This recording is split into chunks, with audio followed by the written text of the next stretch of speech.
हिंदी के संस्कृत खंड में पहला पाठ है भोजस्य औदार्यम, यानी भोज की उदारता। जैसा कि इतिहास में आप लोगों ने पढ़ा है, भोज एक विद्वान और न्यायप्रिय तथा दानी राजा थे। आज हम इन्हीं राजा भोज के विषय में, जो कि उनसे संबंधित एक संस्कृत ग्रंथ है भोज प्रबंध, आप देखेंगे कि अंत में दिया गया है भोज प्रबंध। तो ये जो पाठ है यह भोज प्रबंध से लिया गया है।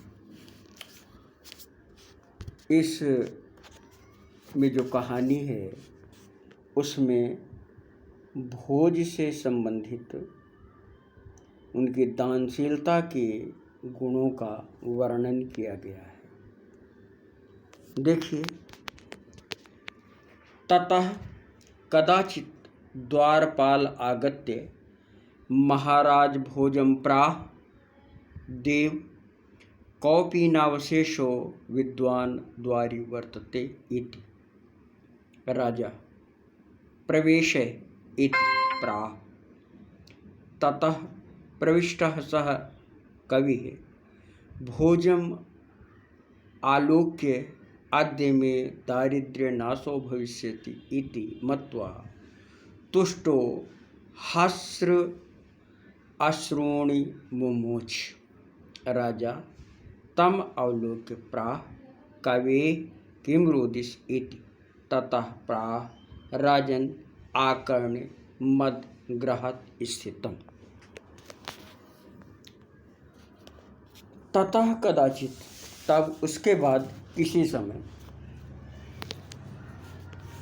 किसी समय द्वारपाल ने आकर कहा, महाराज भोज से कहा कि महाराज कौपीन अवशेषो, कौपीन माने लंगोटी, केवल एक लंगोटी पहने हुए एक विद्वान दरवाजे पर है।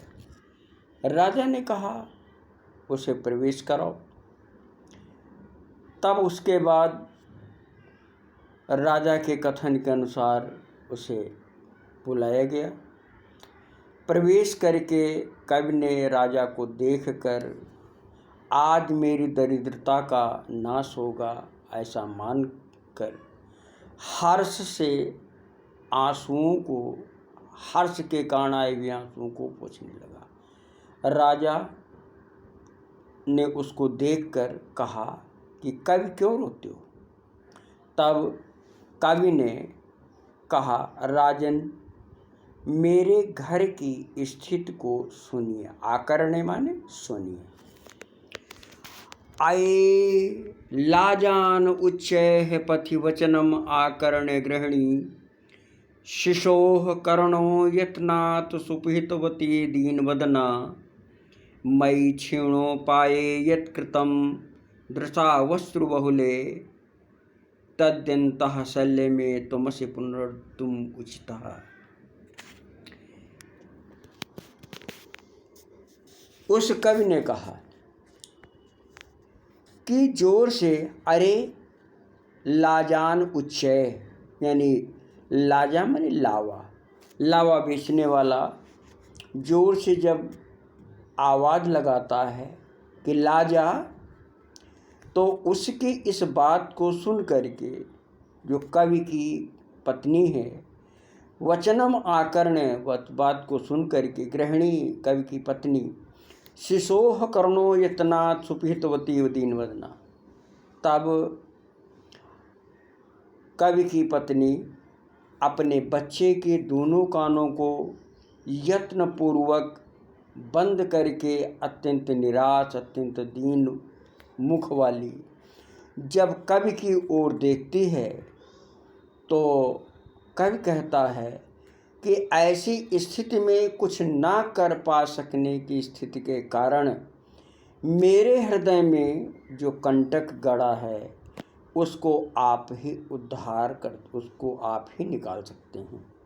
तात्पर्य यह है कि मैं अपने बच्चे के लिए लावा जैसी सस्ती चीज़ भी खरीद कर नहीं दे सकता, और इसके लिए मुझे जो दुख होता है उस दुख को आप ही दूर कर सकते हैं। राजा शिव शिव इति उदीरयन् प्रत्यक्षरं लक्ष्यं दत्त्वा प्राह त्वरितं गच्छ गेहम् त्वद्गृहिणी खिन्ना वर्तते। अन्यदा भोजश्री महेश्वरं नमितुं शिवालयम् अभ्यगच्छत् तदा कोऽपि ब्राह्मणः राजानं शिवसन्निधौ प्राह देव।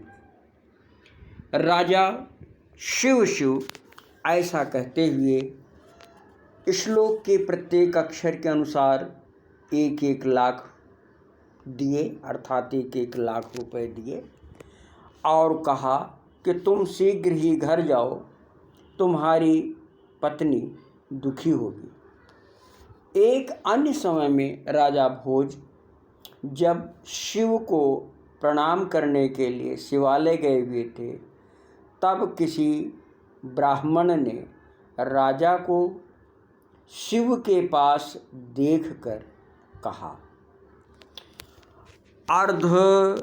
अर्धम दानव वैरिणा गिर्जया अपि अर्धम शिवस्याहृतं देवेत्थं जगति तले पुरहरा भावे समुन्मीलति गंगा सागरम अंबरम शशिकलां नगाधिपाक्ष्म इक्ष्मातलं सर्वज्ञत्वम् अधीश्वरं त्वमगत त्वां मां तु भिक्षाटनम। कवि ने राजा भोज से कहा, अर्धम दानव वरिणा, दानव वरिणा विष्णु, दानवा नाम रिपुः दानवा नाम वैर्यः सः विष्णु। तो विष्णु का आधा, शिव का आधा विष्णु ने, और गिरजया अपि अर्धम, और आधा उनकी पत्नी पार्वती के द्वारा। देवेत्थम जगति तले पुरहरा भावे समुन्मीलत, और जब देखा कि इस संसार में अब शिव के पास कुछ नहीं बचा है, तो उनके जो आश्रित हैं उन्होंने भी शिव का साथ छोड़ दिया। किसने? गंगा सागरम, गंगा समुद्र में समा गई, अंबरम शशिकला, और चंद्रमा आकाश में चला गया, नागाधिपा अक्षमातलम, अक्षमा पृथ्वी, और सर्पराज पृथ्वी के नीचे चले गए।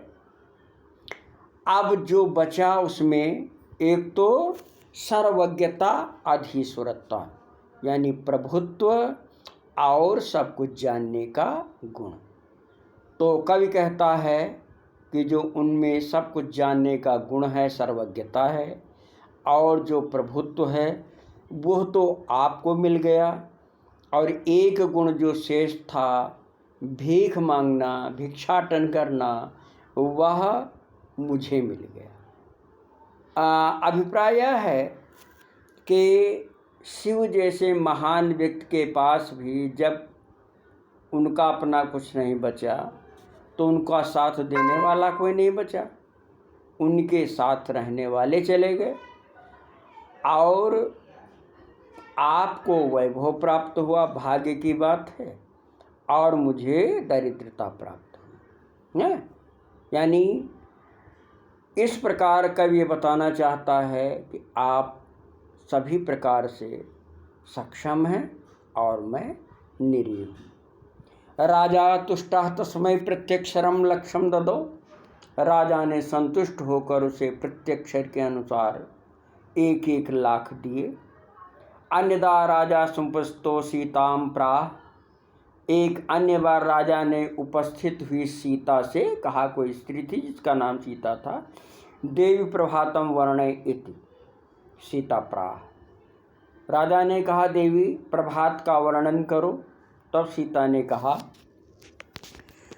विरल विरलाः स्थूलाः ताराः कलाविव सज्जनाः मन इव मुनेः सर्वत्रैव प्रसन्नभून्नभः अपसरति च ध्वन्तं चित्तात् सताम्यो दुर्जनः व्रजति च निशां क्षिप्रं लक्ष्मीः इव अनुद्यमिनाम इव।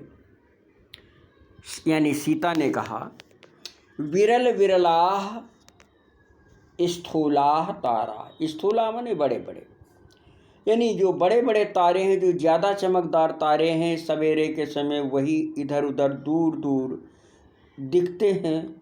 कैसे दिखते हैं? जैसे कलयुग में सज्जन कहीं कहीं दिखते हैं, और मुनियों के मन की तरह संपूर्ण पृथ्वी और आकाश प्रसन्न है। ध्वांत माने अंधकार, अंधकार उसी प्रकार दूर हो रहा है जैसे सज्जनों के मन से दुष्ट लोग दूर हो जाते हैं, और रात उसी प्रकार नष्ट हो रही है जैसे आलसी लोगों की संपत्ति नष्ट हो जाती है। अनुद्यमिनाम इव, यानी जो परिश्रमशील नहीं है उनकी लक्ष्मी की तरह, उनके धन की तरह रात निरंतर समाप्त हो जा रही है। राजा तस्य लक्ष्यम दत्वा कालिदासं प्राह सखे त्वम प्रभातम वर्णय इति। राजा ने उन्हें लाख रुपए देकर कालिदास से कहा, सखे यानी मित्र, तुम भी प्रभात का वर्णन करो। ततः कालिदास प्राह, तब कालिदास ने कहा, अभूत प्राची पिंगा रसिपतिरिव प्राप्य कनकम गतच्छाया चंद्रो बुधिजनायो ग्राम सदसी क्षीणम क्षीणास्ताराः नृपतयः युवानुद्यम परा न दीपाः राजन्ते द्रविणरहितान्वियो गुणाः। अभूत प्राची पिंगा, प्राची माने पूर्व दिशा, पिंगा माने पीली यानी सुनहली, यानी रसपति रिव प्राप्य कनकम। रसपति, रसपति रसों का अधीश्वर अर्थात सूर्य। पूर्व दिशा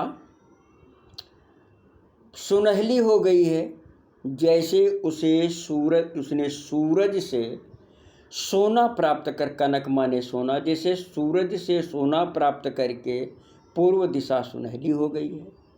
गतच्छाया चंद्रो बुध जन इव ग्राम सदसी, और चंद्रमा का प्रकाश क्षीण होने के कारण वो ऐसा लग रहा है जैसे गंवारों की सभा में बुद्धिमान का प्रभाव समाप्त हो जाता है। ग्राम सदसी यानी गंवारों की सभा, और गतच्छाया चंद्रो, गतच्छाया चंद्रो चंद्रा छाया गतो, यानी चंद्रमा की छाया भी समाप्त हो रही है। क्षणम क्षीणास तारा, और प्रति क्षण तारे नष्ट हो रहे हैं जैसे नृपतया इवन अनुद्यम परा, जैसे पराक्रम न करने वाले राजाओं का राज्य नष्ट होता है, वैसे ही प्रत्येक क्षण तारे नष्ट हो रहे हैं, और दीपकों का प्रकाश उसी प्रकार अब सुशोभित नहीं होता है जिस प्रकार असभ्यों में अनेक गुण होते हुए भी उनके वो गुण सुशोभित नहीं होते। राजा अतितुष्टः तस्मै प्रत्यक्षरम लक्ष्यम दत्तो, राजा ने संतुष्ट होकर उसे प्रत्येक अक्षर के अनुसार लाख रुपए दिए।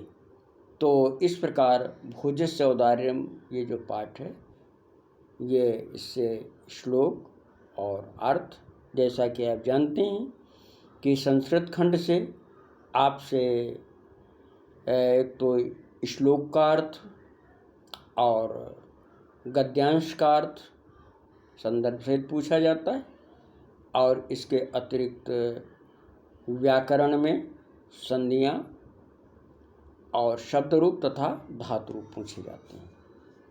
तो आपको भली प्रकार से इसे तैयार करना है। धन्यवाद।